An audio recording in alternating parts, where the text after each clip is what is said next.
Hello everyone. तो आज हम इस वीडियो के माध्यम से गुजरात बोर्ड का हिंदी जो कि क्लास 11th का है, इसके चैप्टर व्यवहारिक पत्राचार 1 को पढ़ रहे थे। इसके 4 वीडियो मैंने बनाए हैं, आप प्लीज़ पहले उसे जाकर देखें, फिर इस वीडियो को यानी अभ्यास कार्य को, इसके क्वेश्चन आंसर को देखें, जिससे आपको इसे समझने में और ज़्यादा आसानी हो जाए। तो आइए इस व्यवहारिक पत्राचार 1 अभ्यास कार्य के पार्ट 1 को हम स्टार्ट करते हैं, जिसमें कुछ प्रश्नोत्तर लिए गए हैं। उन प्रश्नोत्तर को करेंगे और इसके नेक्स्ट वीडियो में हम बाकी बचे हुए प्रश्नोत्तर को करेंगे। तो आइए इसे हम स्टार्ट करते हैं। फर्स्ट है निम्नलिखित प्रश्नों के उत्तर। यहाँ देखिएगा रॉन्ग लिखा है, उत्तर 1-2 वाक्यों में लिखिए। फर्स्ट क्वेश्चन है, कार्यालयी पत्राचार का प्रयोग क्यों किया जाता है? क्यों किया जाता है? कार्यालयी पत्राचार का प्रयोग मंत्रालयों, विभाग, कार्यालयों में सरकारी निर्णयों की सूचना देने अथवा प्राप्त करने के लिए किया जाता है। कोई भी कार्यालयी पत्राचार या सरकारी पत्राचार, इसका दूसरा नाम भी है, जिसका प्रयोग कोई भी मंत्रालय हो, विभाग हो, कार्यालय हो या फिर किसी भी सरकारी निर्णय को लेना हो या कोई सूचना देना या प्राप्त करना हो, तो इसके लिए इसका प्रयोग किया जाता है। इसका प्रयोग सरकार के आंतरिक प्रशासन, सूचनाओं के आदान प्रदान, प्रशासनिक मंत्रालय से की जाने वाली कार्रवाई की सहमति प्राप्त करने, सरकार की नीतियों, निर्णयों की जानकारी देने तथा सरकार की उपलब्धियों को जनता तक पहुंचाने के लिए किया जाता है। इसका प्रयोग सरकार के आंतरिक प्रशासन में, सरकार के प्रशासन में, सूचनाओं के आदान प्रदान में, प्रशासनिक मंत्रालय से की जाने वाली कोई भी कार्रवाई के लिए अगर सहमति प्राप्त करना हो तो इसका प्रयोग किया जाता है। सरकार कौन से नीति बना रहे हैं, कौन से निर्णय ले रहे हैं, उनकी जानकारी देने में, या फिर सरकार की उपलब्धि को हम तक यानी जनता तक पहुंचाने के लिए इसका प्रयोग किया जाता है। सेकेंड क्वेश्चन है, व्यवहारिक पत्राचार के विविध रूपों का उल्लेख कीजिए। कौन कौन से विविध रूप है व्यवहारिक पत्राचार के? तो इसमें है व्यवहारिक पत्राचार के विविध रूप इस प्रकार है। फर्स्ट है सरकारी पत्र, अर्ध सरकारी पत्र, स्मरण पत्र या अनुस्मारक। इसको हमने 3 खंडों में पढ़ा है। फर्स्ट है सरकारी पत्र, सेकेंड है अर्ध सरकारी पत्र और थर्ड है स्मरण पत्र या अनुस्मारक। और फिर अन्य भी इसमें काफ़ी है, कार्यालय ज्ञापन हुआ या कार्यालय आदेश हुआ, आदेश एवं परिपत्र। तो ये जो दिए गए ये व्यवहारिक पत्राचार के विविध रूप हैं। किन किन रूपों में इसका प्रयोग किया जाता है? तो वो सरकारी पत्र के रूप में भी, अर्ध सरकारी पत्र के रूप में भी, स्मरण पत्र, इसे अनुस्मारक भी कहते हैं।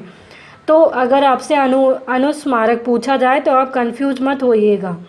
इसके अलावा कार्यालय ज्ञापन में, कार्यालय आदेश के लिए एवं परिपत्र के लिए। थर्ड क्वेश्चन है, सरकारी पत्र किसे कहते हैं? जिन पत्रों का प्रयोग कार्यालय से इतर व्यक्तियों, कंपनियों, संस्थाओं, स्वैच्छिक संगठनों एवं राज्य सरकारों आदि से सूचनाओं के आदान प्रदान हेतु किया जाता है, उन्हें सरकारी पत्र कहते हैं, पत्र कहते हैं। तो जिन पत्रों का प्रयोग कार्यालय से किसी भी व्यक्ति को या किसी कंपनी में या किसी संस्था में या किसी स्वैच्छिक संगठन में या फिर राज्य सरकार आदि में सूचना के आदान प्रदान के लिए सरकारी पत्र का प्रयोग किया जाता है या सूचनाओं के आदान प्रदान हेतु किया जाता है, इसी पत्र को हम सरकारी पत्र कहते हैं।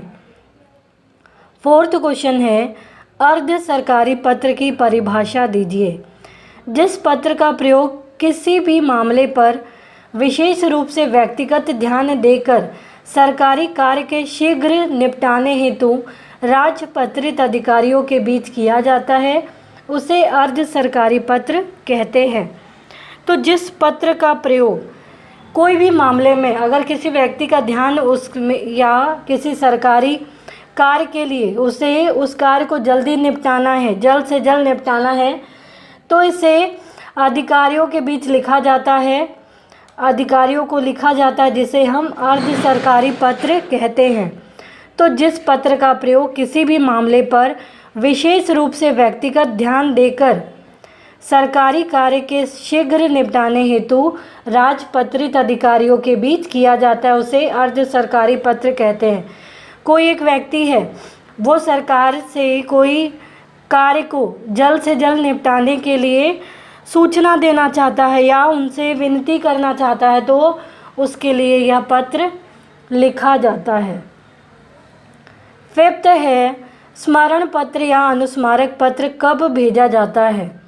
जब किसी मामले में कार्रवाई हेतु मंत्रालय, विभाग, कार्यालय किसी अन्य मंत्रालय, विभाग, कार्यालय को पत्र भेजता है और उस पत्र पर कार्रवाई की अपेक्षा होती है, किंतु निर्धारित अवधि के भीतर अपेक्षित उत्तर प्राप्त नहीं होता, तब संबंधित मंत्रालय, विभाग, कार्यालय को याद दिलाने के लिए स्मरण पत्र या अनुस्मारक पत्र भेजा जाता है। ये अनुस्मारक यहाँ लिखा है करेक्ट। तो अनुस्मारक पत्र कब भेजा जाता है?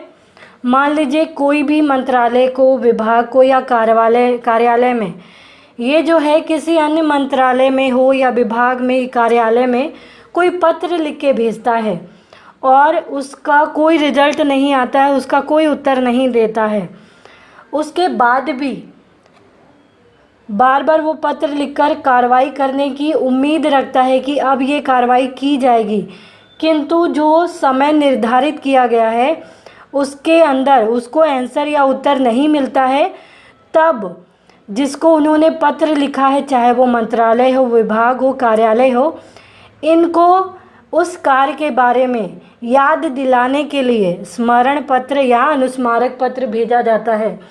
इसका नाम ही है स्मरण पत्र या अनुस्मारक पत्र, जिससे हम यह भी समझ सकते हैं स्मरण यानी याद, पत्र यानी लेटर। तो याद दिलाने के लिए किसी को पत्र लिखना, सिंपल भाषा में अगर हम समझे तो कोई भी कार्रवाई अगर आप कराना चाहते हैं, आप निश्चित समय पर वो कार्रवाई नहीं हो रही है, तो आप उसी मंत्रालय को फिर से पत्र भेजेंगे जो स्मरण पत्र के रूप में जाना जाता है। तो इस प्रकार से हम देखते हैं कि ये चैप्टर का पार्ट 1 समाप्त होता है। उम्मीद है आपको ये चैप्टर के पार्ट 1 जो भी क्वेश्चन आंसर हमने 5 क्वेश्चन आंसर इसमें किए वो आपको समझ में आए होंगे। तो आपको एटलीस्ट जनरल नॉलेज के तहत ही आपको ये कम से कम इतना नॉलेज होना चाहिए कि कब कौन से पत्र का प्रयोग किया जाता है, कब सरकारी पत्र का उपयोग क्या होता है, अर्ध सरकारी पत्र का उपयोग क्या होता है, या हम किसी को स्मरण पत्र या अनुस्मारक पत्र लिखते हैं तो वो क्यों लिखते हैं, इसका क्या कारण है। तो इस प्रकार से ये 5 क्वेश्चन हमने किए और उम्मीद है आपको ये समझ में आए होंगे। तो प्लीज़ आप इस वीडियो को लाइक करना, सब्सक्राइब करना, कमेंट करना ना भूलें। Thank you.